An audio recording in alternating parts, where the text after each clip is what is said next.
আসসালামু আলাইকুম ওয়া রাহমাতুল্লাহি ওয়া বারাকাতুহু। আশা করি সকল মুসলমান ভাই বোনেরা ভালো আছেন। আজকে আমি আরেকটি ছোট আমল নিয়ে আসছি, যেটা আপনার সকাল সন্ধ্যা 11 বার পড়তে হবে। ফজরের নামাজের পর ও মাগরিবের নামাজের পর এই দোয়াটি 11 বার পড়তে হয়। এই দোয়ার ফজিলত অনেক। আমাদের নবী করিম সাল্লাল্লাহু আলাইহি ওয়াসাল্লাম আমার জীবন দশা অনেক ছোট ছোট দোয়া দিয়ে গিয়েছেন, যেগুলো পড়লে আমরা অনেক সওয়াব ও আমলনামা পেতে পারি।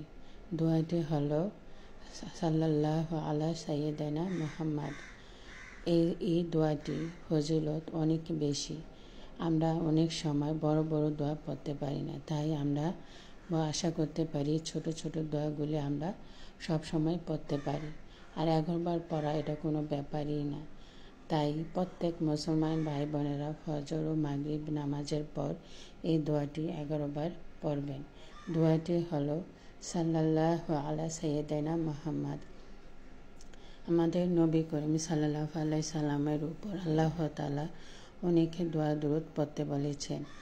বড় দুরূদ শরীফ আমরা নামাজের সময় পড়তে পারি, কিন্তু সেটা তো আর সবসময় পড়া যায় না। তাই দুরূদ শরীফের উপর অনেক ছোট ছোট দুরূদ আছে, যেগুলো আমরা পড়তে পারলে অনেক সওয়াব পেতে পারি এবং আল্লাহ তাআলা অনেক খুশি হবেন এবং আমাদের অনেক পুরস্কার দান করবেন, মনের আশা পূরণ হবে।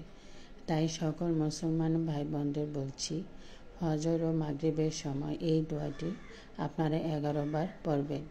দোয়াটি হলো সাল্লাল্লাহু আলা সাইয়্যিদানা মুহাম্মদ। এটা একটি ছোট্ট একটি দোয়া এবং অতি সহজ একটি দোয়া। এই দোয়াটি একবার পড়লেই বারবার পড়তে ইচ্ছা করে। আশা করি আপনারা সকল মুসলমান ভাই বোনেরা এই দোয়াটি পড়বেন। দোয়াটি আমি আবারও বলছি, সাল্লাল্লাহু আলা সাইয়্যিদানা মুহাম্মদ।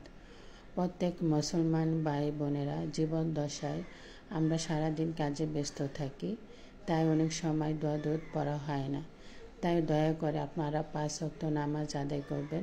5 ওয়াক্ত নামাজ আদায় করতে অনেক সময় লাগে না এবং নামাজের সময় এই দোয়াটুকু 11 বার পড়বেন। এটা এমন অনেক কঠিন কোনো কাজে নয়। ফজরের সময় মাগরিবের সময় এই দোয়াটি পড়বেন, সাল্লাল্লাহু আলা সাইয়্যিদানা মুহাম্মদ।